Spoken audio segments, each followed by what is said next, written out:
Hello and welcome to this news live from Islamabad. I'm Javad Tehami and these are the headlines.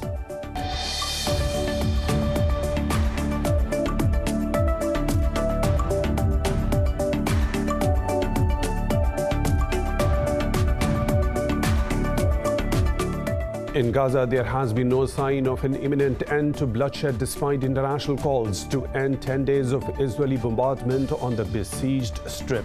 At least 221 Palestinians, including 63 children, have been killed and over 1,500 wounded in relentless Israeli airstrikes. In a phone call, US President Joe Biden urged the Israeli Prime Minister to immediately de-escalate tensions.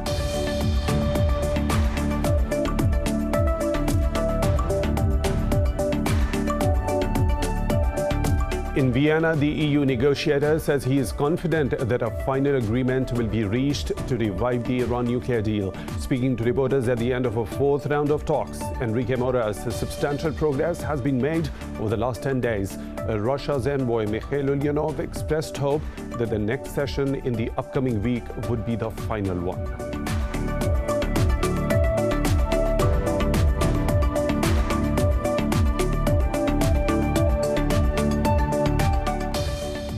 In Pakistan, authorities have eased COVID-19 restrictions permitting outdoor dining and reopening of educational institutes from the 24th of May. The tourism sector has been allowed to operate from the next week, following a decline in infections and deaths. France and Austria have also eased lockdowns following mass vaccination campaigns. Globally, there are now more than 3.4 million deaths and over 164 million infections. Indian Navy ships have recovered 22 bodies after a barge sank off Mumbai as a cyclone blew ashore this week.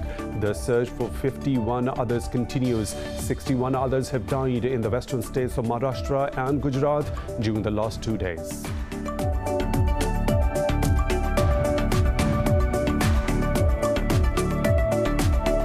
The International Olympic Committee has reassured Japan that the Tokyo Olympics would be safe for athletes as well as the host community.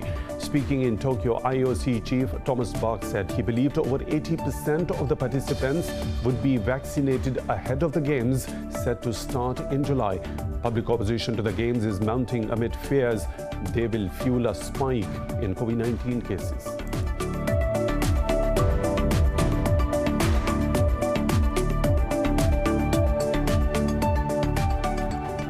Those were the headlines and detailed stories right after a short break. Stay tuned.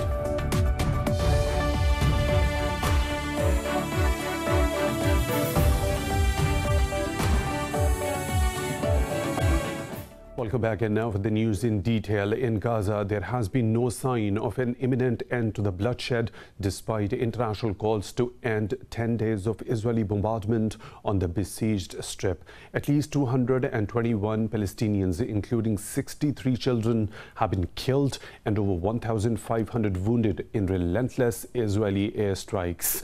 According to the UN, nearly 450 buildings in Gaza have been destroyed, including several health facilities.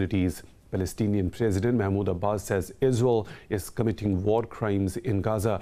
In a phone call, US President Joe Biden prodded Israeli Prime Minister to immediately de-escalate tensions. Meanwhile, Israel has fired artillery at targets in Lebanon after 4 rockets were launched towards Israel from the Lebanese territory. The UN General Assembly will hold a meeting again on Thursday to discuss the crisis in Palestine.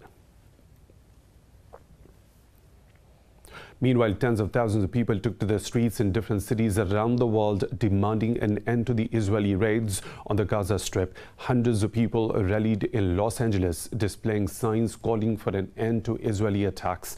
Thousands gathered in Tunis and Tehran to voice solidarity with Palestinians.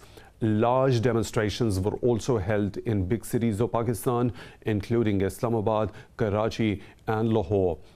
Jewish and Arab activists also staged a demonstration along a section of Jerusalem's old city walls. Moving on, in Vienna, the EU negotiator says he is confident that a final agreement will be reached to revive the Iran nuclear deal. Speaking to reporters at the end of a fourth round of talks, Enrique Mora said substantial progress has been made over the last 10 days. Mora, who is coordinating indirect talks between Iran and the United States, further said the session will reconvene next week. Russia's envoy, Mikhail Ulyanov, expressed hope that the next session will be the final one. Officials hope to reach a deal by the 21st of May, when an agreement between Iran and the UN nuclear watchdog on monitoring of some nuclear activities is due to expire.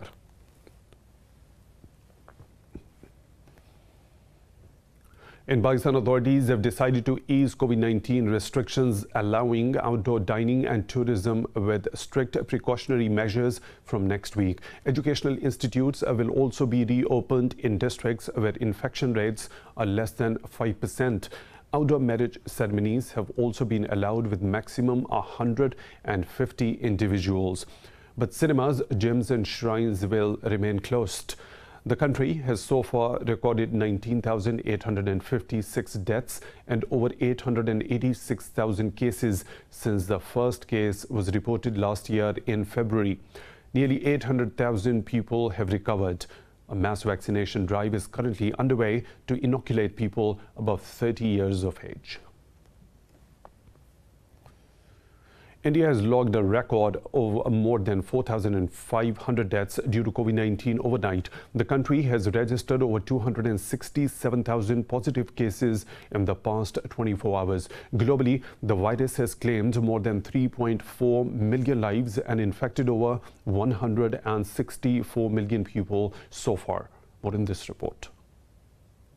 The latest World Health Organization's data shows global COVID-19 cases declined for the third week in a row, bringing much-needed hope. However, the numbers are still at some of the highest levels over the course of the pandemic, demanding the need to keep the guard up. In India, doctors and other medical responders find themselves short-handed and underfunded. Health experts say combating the tremendous spread in rural areas has emerged as India's new challenge. Bangladesh has asked India to resume the shipments of coronavirus vaccines to Dhaka as agreed between the two in a deal. Taiwan has called for fair access to vaccines as it faces a dwindling supply of shots during a spike in domestic infections. The U.S. Centers for Disease Control and Prevention said 60% of American adults have received at least one vaccine dose.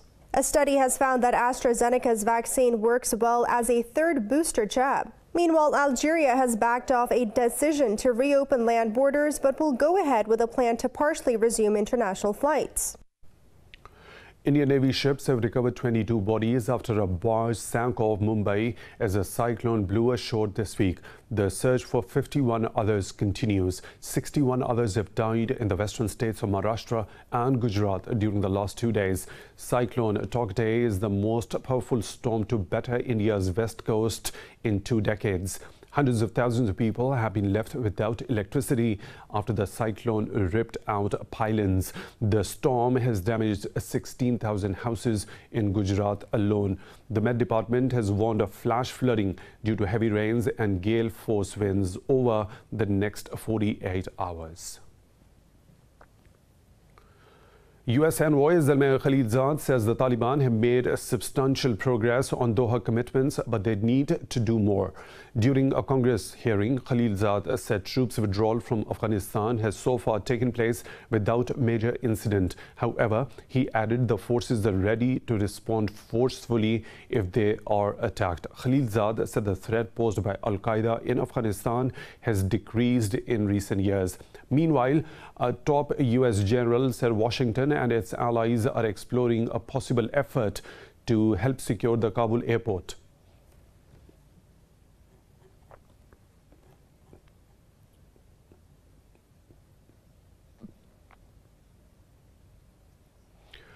Russia's lower house of the parliament has voted to approve the legislation formalizing Moscow's withdrawal from the Open Skies Treaty. In a tweet, the lower house said the decision was taken unanimously. The U.S. left the Open Skies Arms Control Treaty in November last year after accusing Moscow of violating it. Russia denied the allegations and announced its intention of withdrawal from the treaty in January this year. The treaty allows unarmed surveillance flights over member countries.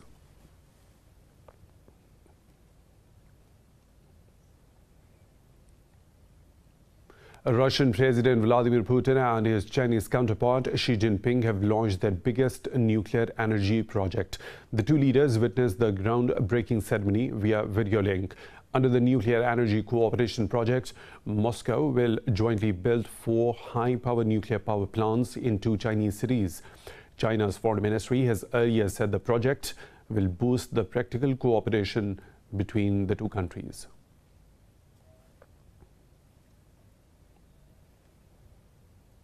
China has condemned U.S. warships' transit in Taiwan Strait, saying Washington is deliberately disrupting the regional situation. In a statement, a spokesperson for the Chinese military Eastern Command said U.S. actions send wrong signals to Taiwan's independence forces.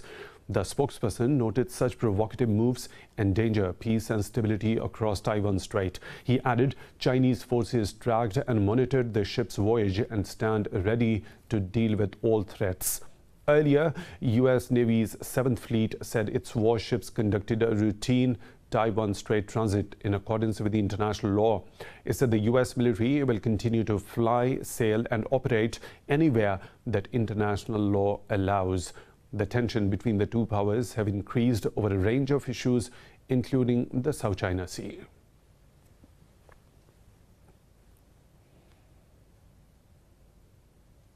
Turkey says it has killed 3 more PKK militants during an anti-terror operation in northern Iraq. In a tweet, the Turkish Defense Ministry said the militants were killed in Avasin Basiyan region of the country. They said Turkish armed forces will continue operation against the PKK militants. The Defense Ministry said its forces have so far killed 116 militants under the Klo Yildirim operation in Iraq.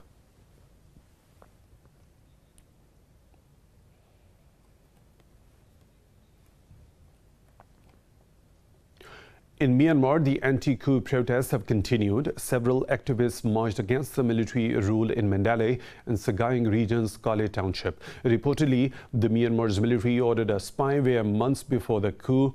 The technology gives the army the power to listen to phone calls, view text messages and emails, and track user location. Meanwhile, fears for supplies and shelter have grown in Chin State as the conflict between the army and insurgents has intensified. At least 805 people have been killed by the security forces since the February 1st coup.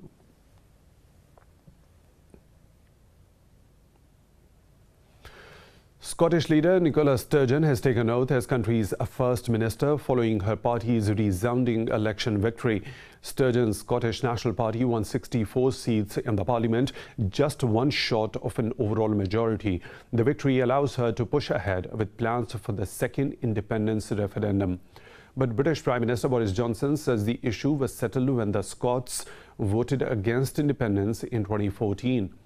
According to the 1998 Scotland Act, all matters relating to the kingdoms of Scotland and England are reserved to the UK Parliament.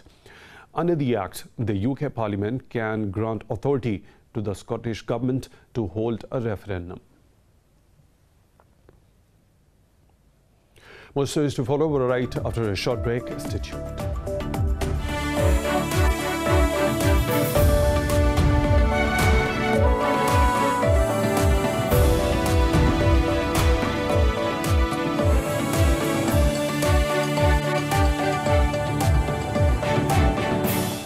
Welcome back. China's first Mars rover, Yurong, has sent telemetry data back to Earth through the orbiter for the first time. The National Space Administration said the orbiter has successfully entered the 8.2-hour relay communication orbit. At this stage, the main job of the orbiter is to carry out data transmission between Earth and Mars. Yurong is carrying out surrounding environment perception and state inspection as planned. The Space Administration said all its systems are working normally. China's first Mars probe touched down on Mars on Saturday morning, marking a historic achievement for the country's space program.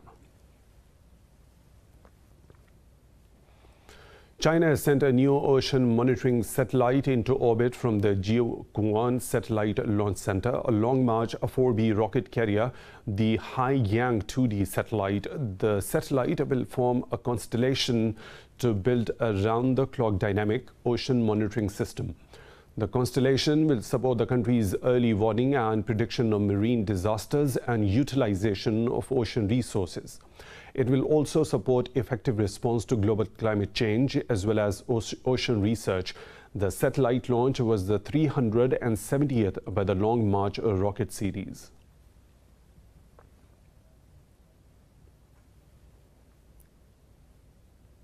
The Paris Wax Museum is reopening with a waxy new guest, US President Joe Biden. More in this report. Biden is in and Trump is out, not just from the White House, but also from the Grevin Wax Museum in Paris. Opened in 1882, the museum has been featuring U.S. presidents since James Garfield. But when their terms end, their statue is disassembled and their heads and bodies are kept in separate crates in the museum's cellar. Closed for COVID-19 pandemic since late October, the museum has reopened with Biden flashing a toothy smile. What is interesting in his pose is that he's smiling a lot. Very lively, joyful, happy, and that makes people feel good during this period. We're very happy to have him from now on with us at Grevin, and we hope for a very long time. Some celebrities may disappear from the museum and then come back, as is the case with Elvis Presley. Among the museum's 250 celebrities and historical figures are lots of singers and soccer players, but political figures are relatively rare. I don't think Mr. Macron has met Mr. Biden yet. So here you go. It's taking place here in Grevin. Everyone's calm and there's no arguing. Like Trump, former French President Francisco Hollande is no longer on display. But his predecessor, Nicolas Sarkozy, along with his model and singer wife, Carla Bruni, is still present.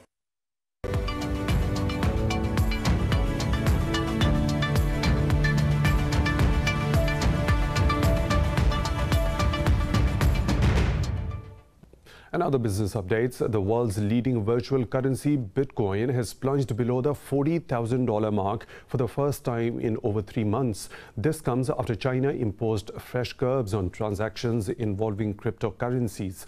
Beijing has also warned investors against speculative crypto trading. The cryptocurrency has tumbled 40% from a record high of nearly $65,000 hit on April the 14th. The Wall Street stocks have plunged at the open on fears that rising inflation can force the U.S. Federal Reserve to pare back its support. Sentiment in the tech sector was dented by a drop in cryptocurrencies, including Bitcoin. The indices of S&P 500 and DJI traded nearly 2% lower at open, while the tech-heavy Nasdaq Composite also opened down over 1%. Meanwhile, the oil prices also dropped on the concerns of Iranian supply return and fears of a rise in interest rates.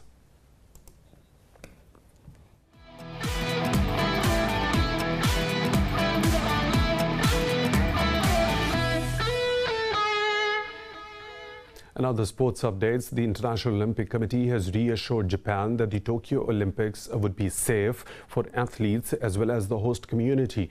Speaking in Tokyo, IOC Chief Thomas Bach said he believed over 80% of the participants would be vaccinated ahead of the Games set to start in July. Public opposition to the Games is mounting amid fears it will fuel a spike in COVID-19 cases. At this moment, already as many as 75% of the residents of the Olympic Village are already vaccinated or have secured vaccination in time before the Olympic Games.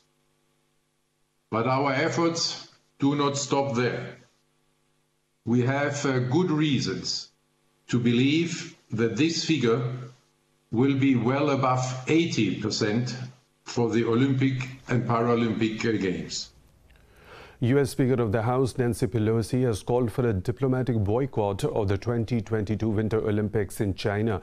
Pelosi criticized Beijing for alleged human rights abuses, saying global leaders who attend the Games will lose moral authority.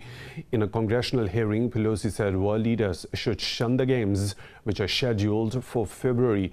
Democratic Congressman Jim McGowan said the Games should be postponed. He said this would give time to relocate the Games to a country whose government is not committing atrocities. U.S. Olympic and Paralympic Committee said barring athletes from the Games is not the answer. Committee's Chief Executive Officer Sarah Hirshland said the past Olympic boycotts have failed to achieve political ends.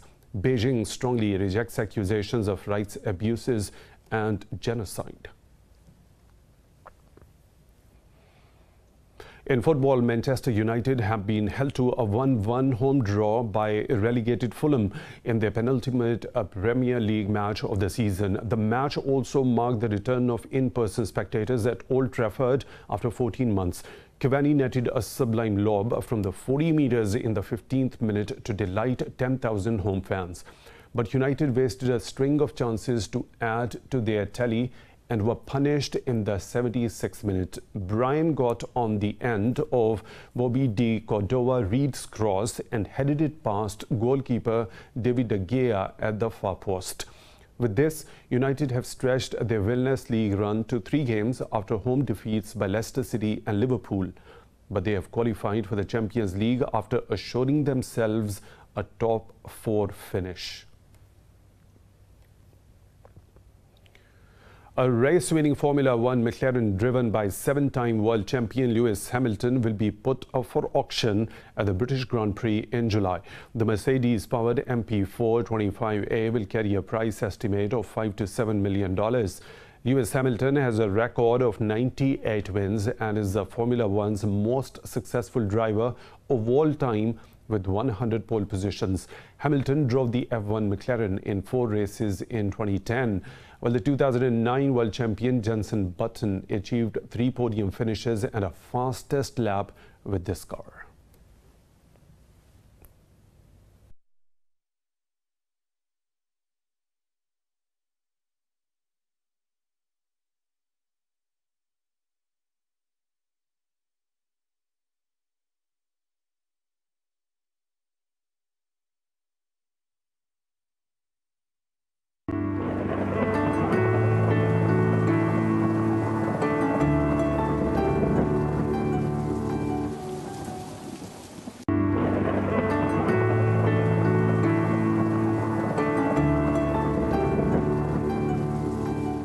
And now the weather situation from around the globe.